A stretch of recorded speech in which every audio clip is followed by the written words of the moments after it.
Welcome to the SDR Accelerator Podcast.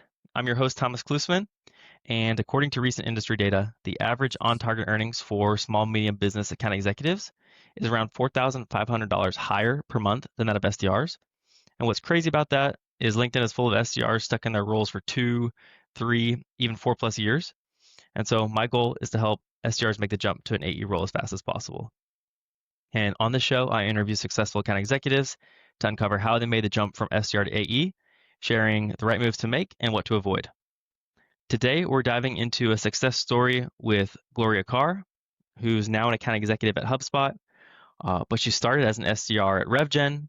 After just 5 months, jumped to an AE role at ProKeep, and then from there did a year at CourseStorm as an AE and is now an AE at HubSpot.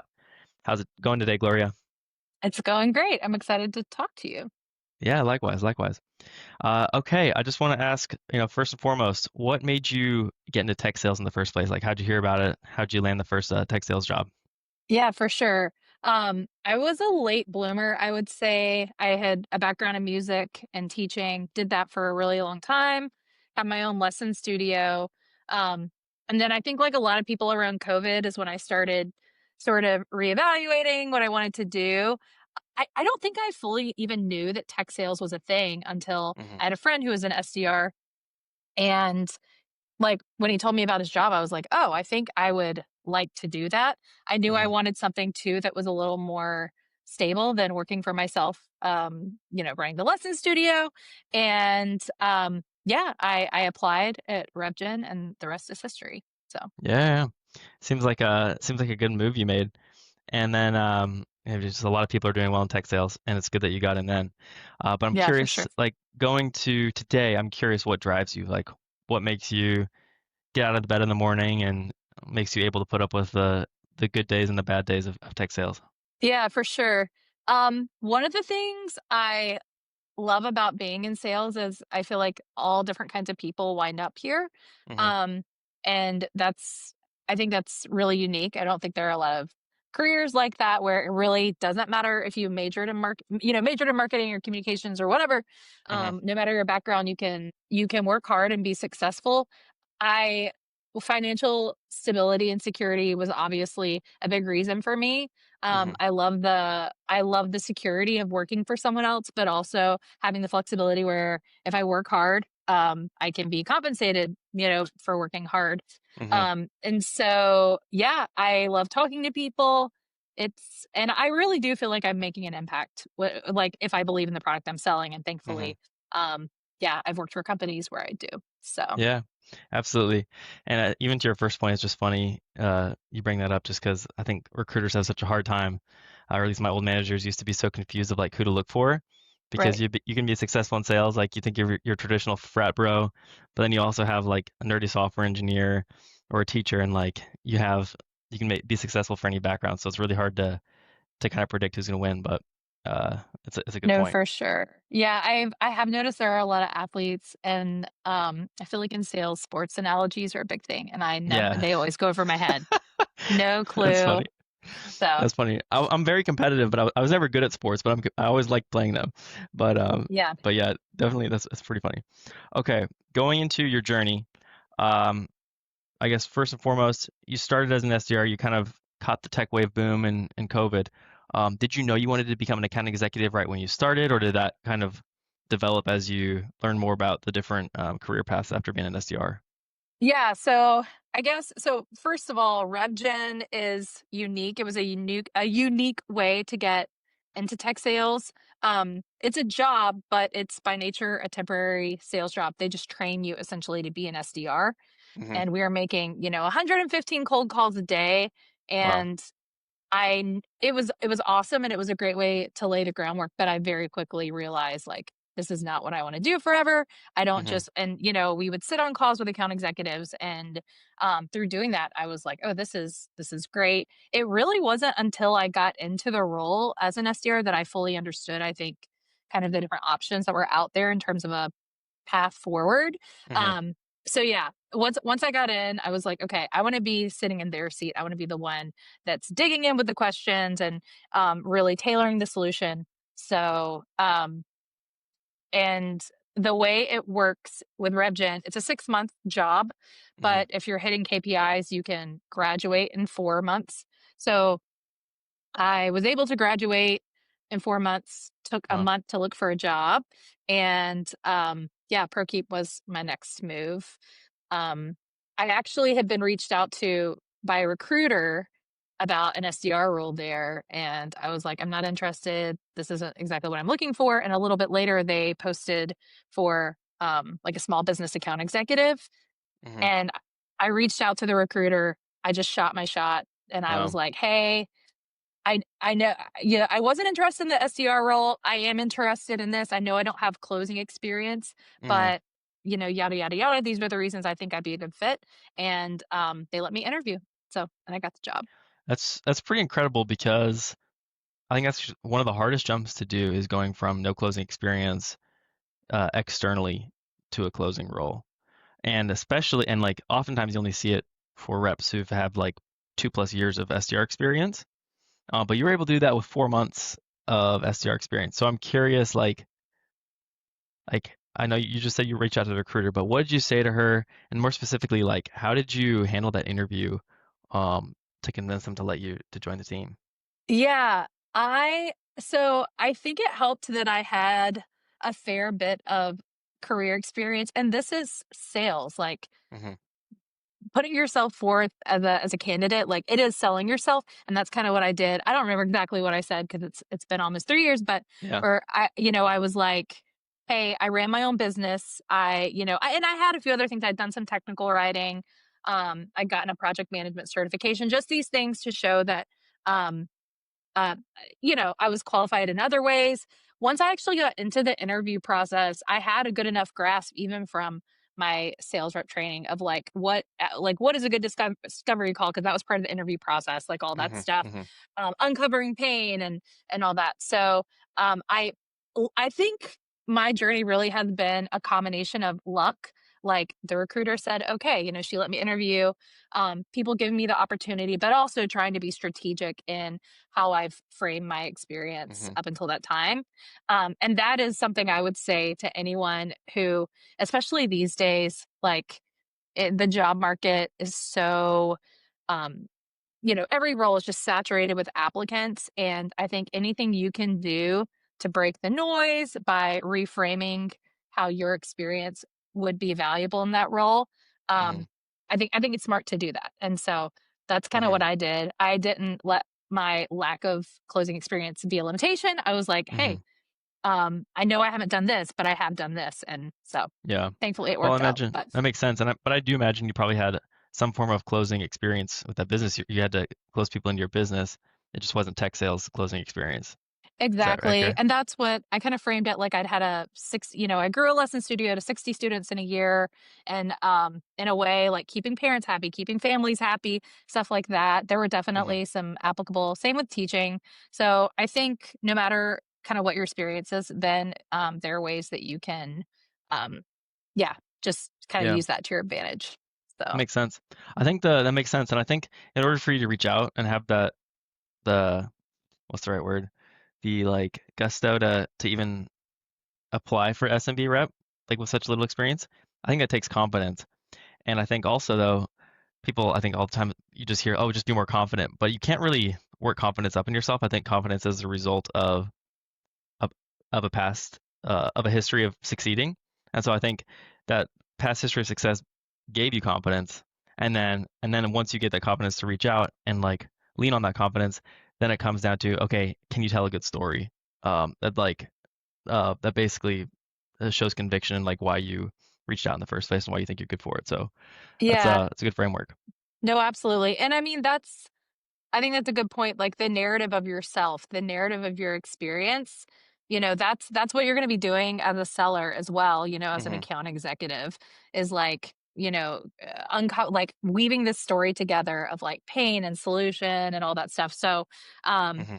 yeah, I don't know if it was confidence that led me to reach out to the recruiter. I think it was a little bit of ignorance looking back. Um, but Well, or you maybe thought a you could do it though. combination You thought you of the could do two. it. You wouldn't have Yeah, reached out if you didn't think you could do it, right? true, true, true. But yeah, that makes sense.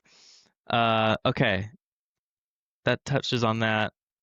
Um, I guess if you don't mind touching briefly, like, I think you were about a year at ProKeep, and then from there you were at a CourseStorm and then HubSpot.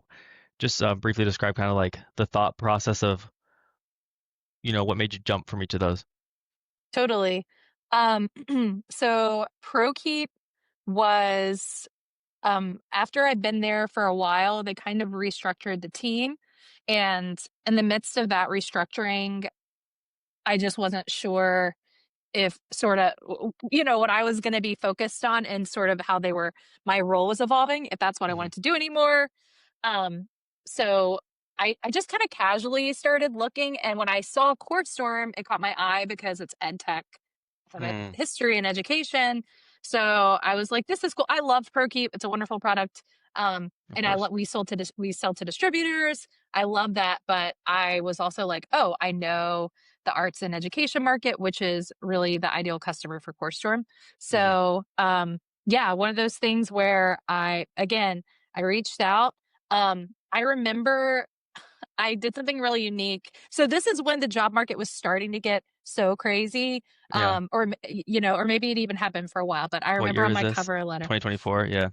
Yeah. So I remember on my cover letter, I literally screenshotted messages from like managers, teammates from Slack, just saying like, "Hey, you're really doing an amazing job." Da da da da. I was like, you know what? I know this is unconventional, but in So was addition that to like, was that Slacks at ProKeep? yeah, exactly. Yeah. And I Yeah. just, or, nothing, I don't want to get in trouble. I didn't do anything that I shouldn't have shared, No, but it yeah, was yeah, just yeah. like, No, hey, I have Gloria, you know what I mean? I have things from MongoDB from all my managers Yeah, that I exactly. screenshot. Yeah. Yeah, and I put it on my cover letter because I was like, Yeah. I can say pursuing a role as an account executive. No, I was like, I'm gonna stand out. And Hmm. it worked, and that was wonderful. Again, it was cool too to have, right now I started in RevGen and I sold for an awesome coding curriculum called SkillStruct. So I had that exposure and then, Hmm. exposure to the distributor, selling to distributors at ProKeep and then CourseStorm. So yeah, that was great. And I used HubSpot at both ProKeep and um Uh, yeah, and CourseStorm, and I loved it. I was hmm. like, this is the best software. It made my life as a seller. So As a mom too, just organizing your brain. yeah, Yeah. organizing my brain. No, well, it was awesome. And so it was similar when I saw the opening at HubSpot, I was actually pretty happy where I was, but I was like, why not? Um, and yeah, I don't know. I don't want to jump too far ahead in the questions, Yeah. but that was kind of the journey of ProKeep to CourseStorm. Yeah, So absolutely. Well, yeah, thank you for sharing that. And you just said something that I want to touch on is just like I can't recommend enough the value and the wisdom in having a brag book mhm. because whether it be for internal promotions or external promotions or just even like your confidence is like it feels so helpful to when you're having a bad day or just feeling like I might get even good at this job just to be able to look at like what people have said about you. um if no one's ever said anything good about you, maybe you're not good at tech sales. So maybe find something Yeah, else. no, for sure. Yeah. But yeah, I think just there's and it's like so easy in the moment to like forget to do it, and then like Slack might delete them or you just forget where to locate those things. So if in the moment, any words of praise you get or words you get, just screenshot it and throw it in a folder, your forever folder. Um, Yeah, it's just a piece of advice I have. absolutely.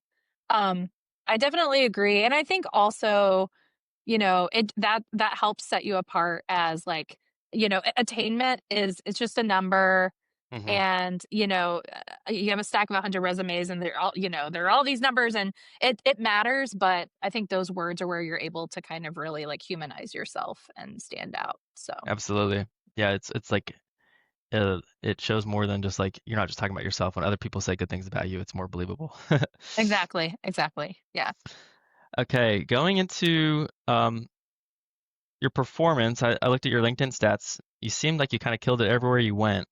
And so my question for you is like, what do you feel like you did differently, maybe than your peers, or what would people say that you were uniquely good at? I guess specifically as an SDR, but even as an AE as well. Yeah, I feel like um sales is so mental, obviously. Mhm. So, and it's something even, I mean, um, obviously I'm early in my role at HubSpot and every day I'm just having to like refocus like my mind. Um, I think that having a really crystal clear understanding of your ICP, like who Mhm. are you selling to? Mhm. And going, when you talk to those people, going in with a point of view, like going Mhm. in with an assumption about their pain Mhm. and truly go like, I think they can sniff out just, like, salesy, like, "I'm just trying to, like, book a call," Mhm. like, get towards my closer to quota versus, like, they understand me, Yeah. they get me. So, I would say that's a big thing, and then also, like, building rapport. Mhm. That's honestly one of the biggest reasons I decided, like, "Oh, maybe I wanna do sales rather than, like, technical writing or project management," because I love talking to people.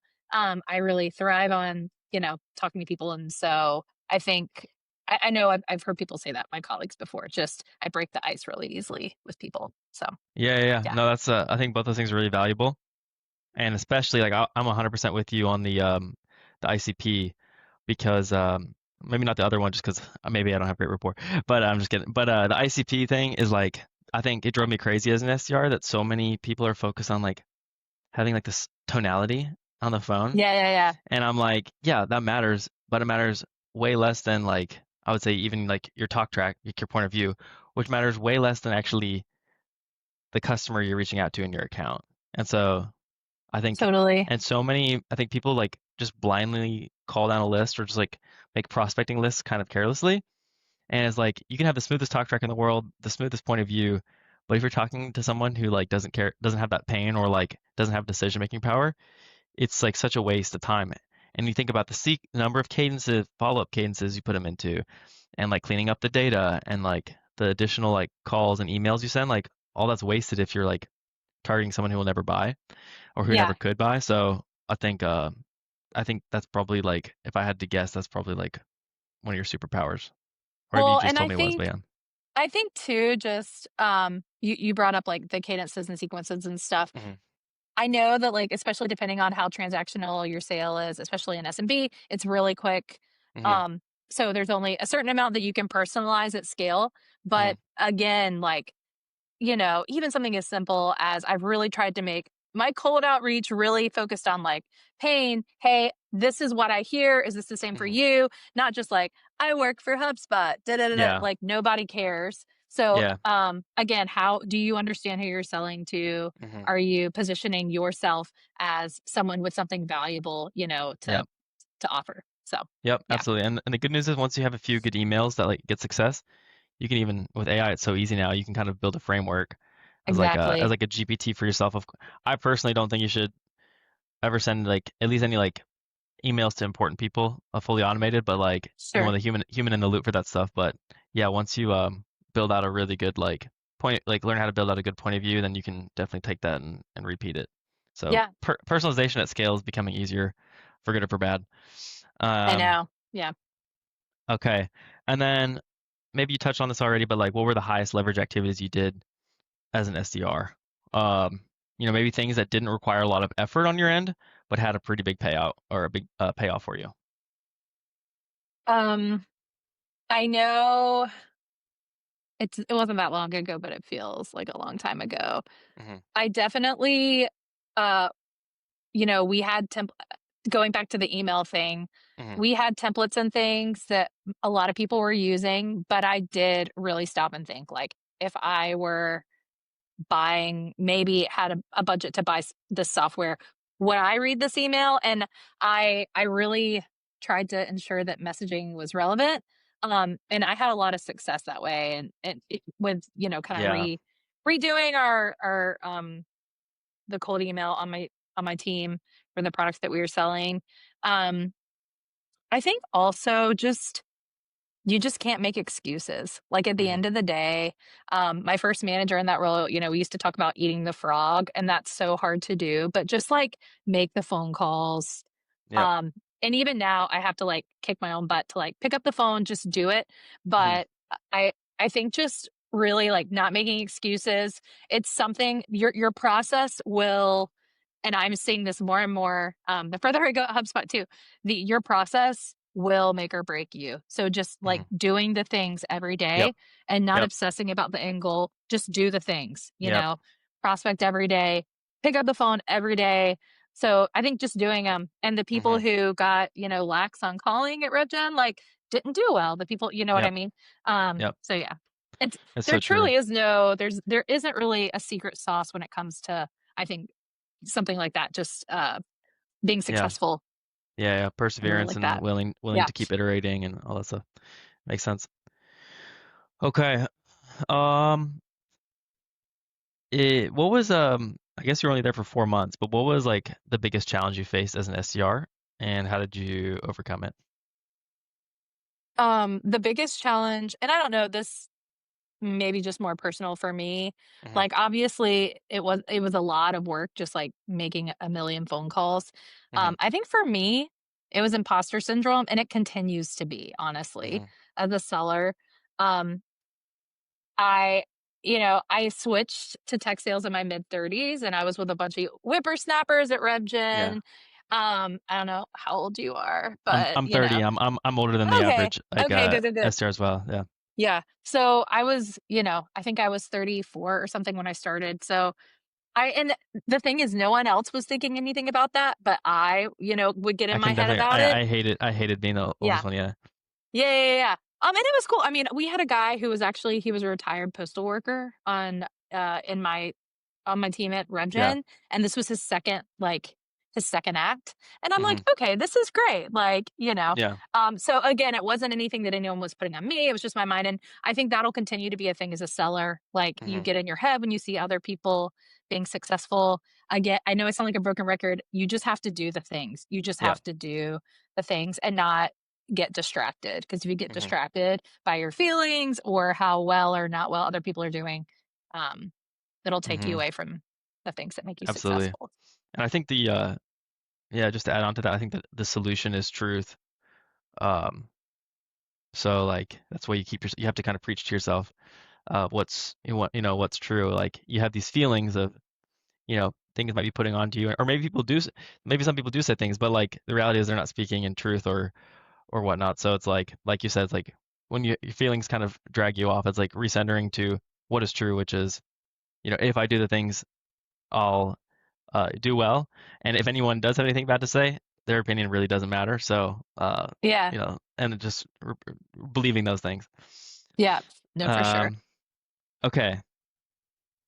And last question, just because I have to, everyone's talking about AI. It's like by far Yeah. the largest, most searched term. And so, I imagine, do you have an SDR as an SMB, I AE? don't. Okay. So So it's I've also prospecting. always, yeah, I've pretty much always run a full sales cycle without Yeah. like Well, hopefully, SDR yeah. support Hopefully in a stuff, few years you can get some SDRs that'll help you out alongside your own right? prospecting. Exactly. But but everyone's using AI, and I'm always curious to hear like I want to make sure that I'm leveraging it to my best ability and that the listeners are like leveraging it to the best of their ability.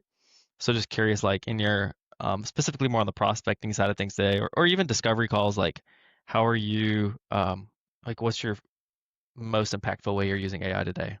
Yeah. No. Oh my gosh, I use it all the time, all day, Hmm. every day. I don't love using AI to write cold email sequences. Just like a lot of times I'll have it generate it just to give me sort of a template, and then I'll Yeah. tweak it. Hmm. Um, and what I like to do is just like, it's a quick way to plug in the website for a company that I'm going to reach Hmm. out to and be Hmm. like, hey, what are some assumptions I can make about this company and how we can help, da da da da, stuff like that. Hmm. Summarizing calls. Another great thing, HubSpot has so much like sales enablement. It's incredible. And we're really, really leaning into AI. So another thing is, depending on what your organization really leans into as far as a sales framework, Hmm. um, if you can like, hey, I'll prepare for a discovery call, like, hey, based on this methodology, help me Hmm. come up with a list of open-ended impact questions, Yep. tailored specifically for this organization. So I mean, you just can't, it would take me an hour to do that, and Yep. AI does it in like 5 seconds. So Yep. I mean, there are a bajillion different ways to use it. I think like a lot of people, even though like I'm in tech, I didn't understand it fully when it Hmm. first started to. I was just like, there's a lot of dashes and emojis, and it's Hmm. cheesy and stuff Hmm. like generative AI. But it's great. So, Yeah. and I think if you don't lean into it, you're gonna Unfortunately, get yeah. left I think behind. I think some of the fun was in like doing your own research, and that's just like so rewarding. Come up with a point of view. So it kind of makes me Sure. sad, but it's also like you kind of have to like you just have to do it. And the good news is there's many fun parts of sales. So Yeah. a lot of the human stuff that you enjoy, and even actually like moving things along, you can develop that Yeah. skill set quicker because ideally you'll be spending less time with all the other stuff. So Yeah. Um, One other thing I'll say, since we're talking about applying or moving from SDR to A, yeah. like use AI for your resume, but like tweak it. Don't just Hmm. go. I was talking to someone recently just about how many AI generated resumes are, coming Just in, slop, and AI slop. it goes along with the whole um stick out, be human, and Mhm. actually that's so I had already been invited to interview at HubSpot, but then I saw one of the sales directors post and was like, "Hey, want to get our attention? Send a video." Um, and I was like, "Oh, I'm gonna do it." And I thought about doing just a "Hi, I'm Gloria," da da da da da, Mhm. but my background was music. I was like, you know what? I'm gonna do me, and if they don't like it, I don't want to work there anyway. And I wrote a parody of "Paparazzi" by Lady Gaga called "Interview Me," and I recorded Did you myself. sing it? You sang it? Yeah, and I That's played epic. it, and I sent it to the director. And thankfully she liked it. She wasn't like, "This is so weird." But I bring all that up to say, like, yes, AI, all this stuff, all the noise, all the competition, you're still Mhm. a person. You still have unique things to bring to a job. Mhm. And those are, in addition to just like your proven success, your metrics and everything, like it's important to let that human element shine through. For So sure. Yeah, that's the only AI thing that's shouldn't be yeah, the right. one thing AI can't do. So Yeah, that makes sense. Well, that's exactly. cool. Well, I mean, the fact that she even encouraged video sending makes it like less random and like less of a strange thing. So props to you Totally. though. Hey, Totally. whatever works. If it works, it's not weird. That's kind of how, I mean, I've seen, yeah, all kinds of stuff people have done to get jobs, send Oh yeah. donuts and Yeah, whatever. that's so So, true. Awesome. Well, thank you so much for the time, Gloria. I know we went a few minutes over, but hope you have a wonderful Friday and, maybe get some nice meetings today. yeah, for sure. I hope it helps. Thanks for Yeah, it having does. me. Yeah. Thank you so much. All right, bye-bye. All right. Bye. Thank you so much for checking out the SDR Accelerator Podcast. If you're interested in receiving personalized guidance to help implement what was discussed on the episode, feel free to check out the SDR Accelerator School community. You'll get personalized sessions to help you map out your career and life goals, weekly Q&A sessions, workshops, AI consulting, accountability groups, and access to some of these account executives I'm interviewing, as well as myself. You can check out the link in the description below and hope to see you soon.